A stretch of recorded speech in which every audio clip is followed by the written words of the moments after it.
Hey y'all, welcome back to the channel. As you can see, we're working on the 51 Dodge Wayfarer. I got the front wheels off.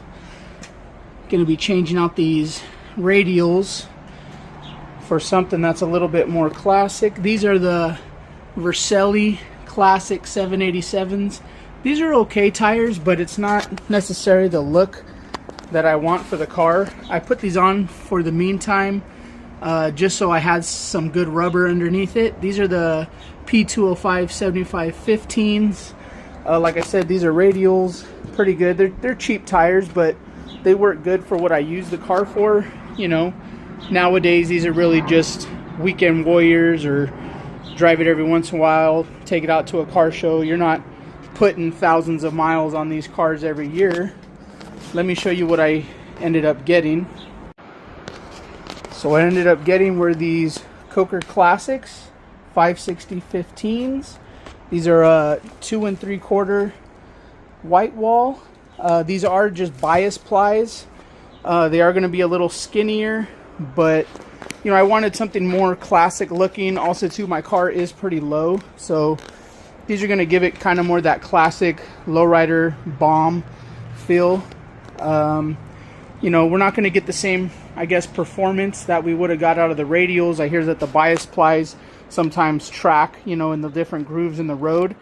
But also too, being that it's a skinnier tire with no power steering, it might make it a little easier to steer at slower speeds, being that these guys are pretty wide.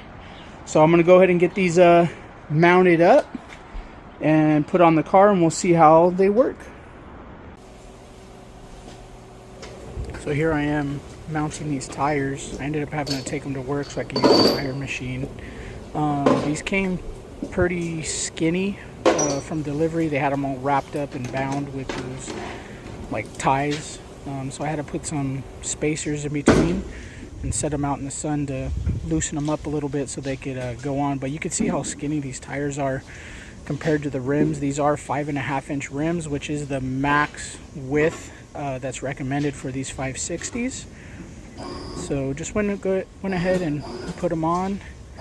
Didn't know if they were actually going to seat because they were so skinny.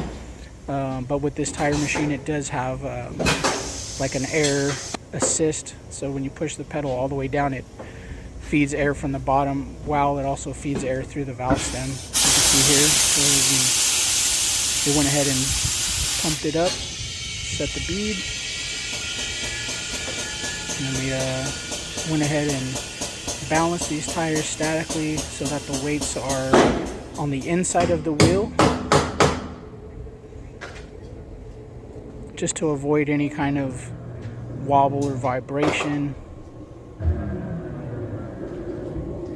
Came out pretty good. Got the old 00 snake eyes.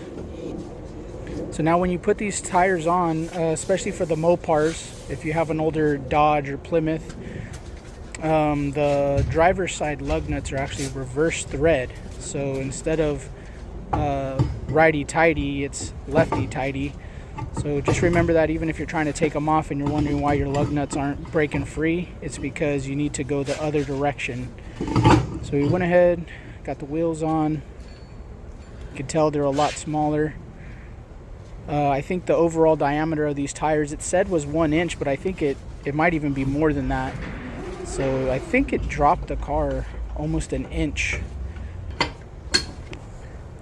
I did torque these after I got the car back on the ground. I ended up getting some different wheel covers for this too.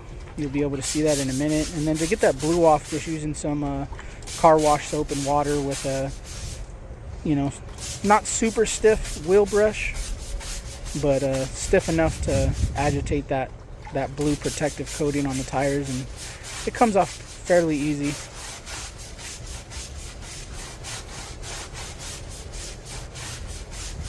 And go to get this cleaned up, and then get the final reveal here. Again, like I said, this is a 1951 Dodge Wayfarer. It's got the gyromatic transmission. Tiptoe, pretty nice car.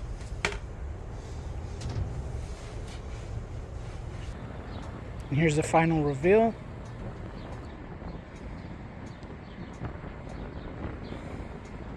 Alright everyone, thanks for watching. Hope you liked this video. Hit like, subscribe, and we'll see you in the next one.